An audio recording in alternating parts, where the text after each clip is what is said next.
I am back. ഞാൻ നിങ്ങളുടെ പുതുനായകൻ MK Saleem. നിങ്ങൾക്ക് എല്ലാവർക്കും സുഖമാണെന്ന് പ്രതീക്ഷിക്കുന്നു. ഇവിടെ കേരളത്തില് നാഷണൽ ഹൈവേയുടെ ടോള് വരുന്നുണ്ട്. ഇതല്ലാതെ ഇപ്പൊ പറഞ്ഞു കേൾക്കുന്നത് പുതിയ ഒരു ടോള് വരുന്നു, കിംഫി ടോൾ. എന്താണ് ഈ ടോളിനെ കുറിച്ച് കിഫ്ബി ടോൾ? സത്യം പറയാൻ അതിലോട്ട് വരുന്നതിന് മുമ്പ് എനിക്ക് പറയാനുള്ളത്, ഞാൻ ഇന്ന് രാവിലെ നമ്മൾ സാമ്പത്തിക ശാസ്ത്രജ്ഞ വിദഗ്ധൻ എന്നൊക്കെ പറയുന്നത്, നമുക്ക് ഇതിനു മുമ്പ് ആദ്യത്തെ പിണറായി സർക്കാരിൽ ഒരു മന്ത്രി ഉണ്ട്, കേന്ദ്രമന്ത്രി, സാമ്പത്തിക ശാസ്ത്രജ്ഞൻ.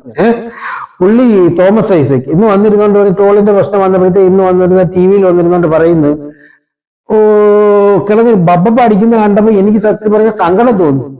സങ്കടം അപഹാസ്യമായിട്ട് എനിക്ക് തോന്നി. പുള്ളി മന്ത്രിയായിട്ടിരുന്നപ്പോഴാണ് ഈ കിഫ്ബി കൊണ്ടുവന്നത്.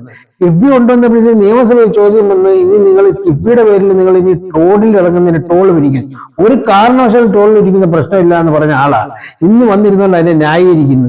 ഇത് കേന്ദ്രം ഞങ്ങൾക്ക് തരുന്നില്ല, കേന്ദ്രം തരുന്നതല്ലേ ഇവിടെ ജനിക്കാൻ പറ്റത്തുള്ള, കേന്ദ്രം ടോൾ പിരിക്കണ്ടെന്ന് പറഞ്ഞാൽ പിരിക്കാൻ പറഞ്ഞ ഒന്നും പറയുന്നില്ല.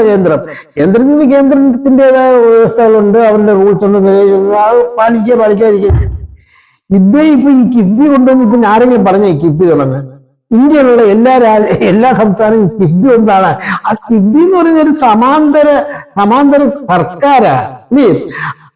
അവർ ഇത് ഉണ്ടാക്കുന്നതിന് മുമ്പേ ഈ സാമ്പത്തിക ശാസ്ത്രജ്ഞൻ ചിന്തിക്കണ്ടായിരുന്ന.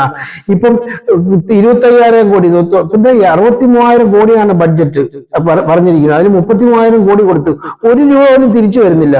അപ്പം ഈ പൈസ എടുത്ത് അങ്ങോട്ട് കൊടുക്കപ്പോഴത്തേക്ക്, ഈ ചെലവാക്കപ്പോഴത്തേക്ക് റിട്ടേൺ വരണമല്ലോ. ഈ റിട്ടേൺ എവിടെ നിന്ന് വരുമെന്ന് പോലും ചിന്തിക്കാതെയാണ് ഇവർ ഈ കിഫ്ബി തുടങ്ങിയത്.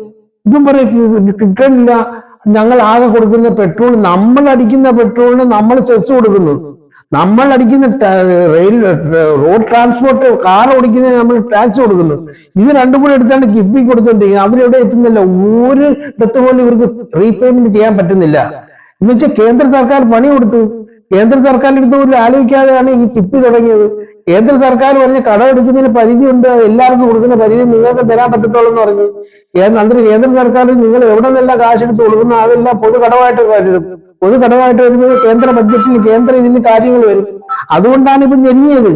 അതുകൊണ്ടാണ് ഇപ്പൊ ആരോ പറഞ്ഞു കൊടുത്ത ബുദ്ധി. ഞാൻ പറയട്ടെ ഒരു കാര്യം, ഇത് കേരളത്തിലെ ജനങ്ങളെ പറ്റിക്കൽ. ഈ കിഫ്ബിയുടെ തലവനായിട്ടിരിക്കുന്നത് ആരാ? Mister Abraham. Who's Abraham? Abraham is the മുൻ chief secretary of the state, ഇല്ലേ? എത്ര ലക്ഷം രൂപയൊക്കെ വാരി കൊടുക്കുന്നത്? ഒരു MBA കാരനെ കിട്ടത്തില്ലേ? 5 ലക്ഷവും 4 ലക്ഷവും കൊടുത്ത് പിന്നെ പേഴ്സണലാണ് കൂടെ ഒരു 10 ലക്ഷം രൂപ അങ്ങനെ കിട്ടത്തില്ല ഒരാൾക്ക്. എന്താ വേറെ ആർക്കും സീറ്റ് കയറി 50,000 രൂപ കൊടുത്താലും കിട്ടുമല്ലോ, 1 ലക്ഷം രൂപ കൊടുത്താലും കിട്ടുമല്ലോ. അപ്പൊ ഇങ്ങനെയുള്ള ദൂർത്താണ് ആദ്യം ചിലവാക്കുന്നത്. അവർക്കെല്ലാം കറക്റ്റായിട്ട് ശമ്പളം കൊടുക്കുന്നത്, അവർക്കെല്ലാം അവർ പെട്രോൾ കൊടുക്കുന്നത്, എല്ലാ DA എല്ലാം കൊടുക്കുന്നുണ്ടല്ലോ. എത്ര ലക്ഷം രൂപ അങ്ങനെ ദൂർത്ത് കാണിക്കുന്ന? ആ പൈസ കുറച്ചാൽ മതിയല്ലോ, കുറച്ച് ഇവിടെ തിരിച്ചടവാക്കിനെങ്കിലും വരുമല്ലോ. അപ്പൊ first of all this government must stop this ദൂർത്ത്. ഈ KM എബ്രഹാമിനെയും പിന്നെ അവിടെ മെട്രോയുടെ മോളിൽ കൊണ്ടുപോയി ഈ റിട്ടയർ ആയവരിൽ കൊണ്ടുപോയി 70-80 വയസ്സായാലും പറഞ്ഞു കൊടുത്തില്ല. ഇവിടെ PSC എഴുതിയിരിക്കുന്ന മുകളിലോട്ട് കയറാൻ പറ്റുന്നില്ല. What nonsense is happening in the state? എന്നിട്ട് ഇപ്പൊ എന്താ റോഡിലോട്ട് ഇറങ്ങണമെന്നുണ്ടെങ്കിൽ നമ്മൾ വീണ്ടും ടോൾ കൊടുക്കുന്നു. ഏത് ടോളാ? നമ്മളല്ലാതെ ടോൾ നാഷണൽ ഹൈവേയുടെ ഇപ്പോൾ 66 പറയുമ്പോൾ കാസർഗോഡ് തൊട്ട് കന്യാകുമാരി വരെ ടോൾ കൊടുത്തേ പറ്റൂ. അത് ഇന്ത്യ മൊത്തം നടക്കുന്ന കാര്യമാണ്. അത് ആ ടോൾ വിരിച്ചേ പറ്റത്തുള്ളൂ. ഇനിയിപ്പോ ഗ്രാമങ്ങളിലേക്ക് പോകണമെന്ന്, ഇപ്പൊ എനിക്ക് വീട്ടിന്റെ വെളിയിലുണ്ടോ മെയിൻ റോഡാ, ഞാൻ ടോൾ കൊടുത്തിട്ട് പോകണമെന്ന് പറഞ്ഞാൽ ഇത് എന്തൊരു അപഹാസ്യമാ. എന്നിട്ട് ഇന്ന് ആ മുൻ മന്ത്രി അദ്ദേഹം വിളിച്ച് പറയാ എന്താ ഞങ്ങളുടെ റവന്യൂ എങ്ങനെ, what is this revenue call? Revenue എന്ന് പറയുന്നത് ഈ ഭൂമിയുടെ ഇതും ഈ വരുമാനം ഇല്ലേ, പൈസ വേണ്ടേ? ഒരു ലോൺ പോയി ബാങ്കിൽ അന്വേഷിച്ചാൽ, ഒരു ലോൺ ചോദിച്ചു കഴിഞ്ഞാൽ റീപേയിങ് കപ്പാസിറ്റിയാ ചോദിക്കുന്ന ആദ്യം ബാങ്ക് മാനേജർ. ഇൻകം ടാക്സ് അടയ്ക്കുന്നില്ല, ഇത്ര രൂപ അടയ്ക്കും, നിങ്ങൾ എങ്ങനെ അതിൽ നിന്ന് അടയ്ക്കുന്നത് ഇല്ലേ? റീപേയിങ് കപ്പാസിറ്റി ഇല്ലാത്ത ഒരു 1 ലക്ഷം രൂപ ലോൺ കൊടുക്കാത്ത രാജ്യമാണ്.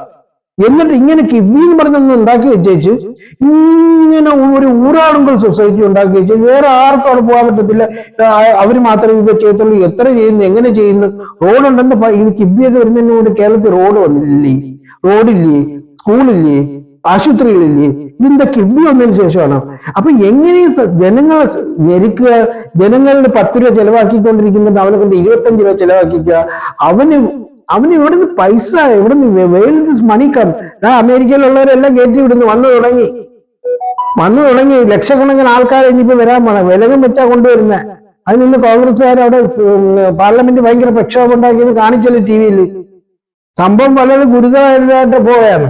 ഈ ഗിഫ്റ്റിയൊക്കെ കൂട്ടിക്കെട്ടിയിട്ട് സെൻട്രൽ ഗവൺമെന്റ് പറഞ്ഞ് ഞങ്ങൾക്ക് മുന്നോട്ട് പോകാൻ പറ്റത്തില്ല, ഈ കൊടുത്ത ഫണ്ട് ഞങ്ങൾ എങ്ങനെ തിരിച്ചു പിടിക്കുക. അവിടെ പോയി നിർമ്മല സീതാരാമന്റെ ചോദിക്കുമ്പോൾ അവർ ബുദ്ധി പറഞ്ഞു കൊടുക്കാതിരിക്കും. അല്ലാതെ എത്ര കാലം നിങ്ങൾ ഇങ്ങനെ പിരിക്കും? ഈ ടോള് കൊണ്ട് പിരിക്കുക തുടങ്ങിയ ടോളിനും പൈസ വരുന്നില്ല, അടയ്ക്കാൻ പറ്റുന്നില്ല, കുറച്ച് പൈസ അടയ്ക്കാൻ പറ്റും. പിന്നെ വേറെ വഴി ഒന്ന് പള്ളം കയറി പൈസ എടുക്കൂ മനുഷ്യന്റെ വീട്ടിൽ നിന്ന് വെളിയിലോട്ട് ഇറങ്ങുന്ന ടോൾ കൊടുക്കുന്നു എന്ന് പറഞ്ഞാൽ നിങ്ങൾ നാഷണൽ ഹൈവേ ഒക്കെ ഈ സ്മോൾ സ്റ്റേറ്റ് ഈ ഗ്രാമങ്ങളിലുള്ള റോഡുകൾ. അതുകൊണ്ട് ഇതിന് ഡ്രാസ്റ്റിക് ഇതായിട്ട് മുന്നോട്ട് പോയി കഴിഞ്ഞാൽ ഈ ടോളെല്ലാം ഇന്ന് വി.ഡി. സതീശൻ പറഞ്ഞ നാട്ടുകാർ കയറി അടിച്ചു പൊട്ടി. ജനങ്ങള് നിയമം കയ്യിലെടുക്കും.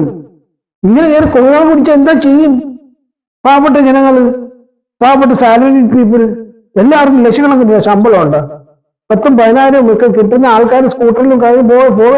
എന്നിട്ട് 15 കിലോമീറ്റർ അപ്പുറത്ത് കൂട്ടി കഴിഞ്ഞാൽ ആ ടോൾ കൊടുക്കണ്ടേ? അവരുടെ വീട്ടിലേക്ക് പോകണം. ഒരു ഗ്രാമ റോഡായിരിക്കും. നിങ്ങൾ എങ്ങനെ ഫിക്സ് ചെയ്യും? ഏത് റോഡെന്ന് പറഞ്ഞ് നിങ്ങൾ ഫിക്സ് ചെയ്യും? സ്റ്റേറ്റിലുള്ള റോഡുകൾ സർവീസ് റോഡാ, അത് ഗ്രാമ റോഡാ, അത് ഗ്രാമങ്ങളിൽ നിങ്ങൾ വേർതിരിക്കുവോ?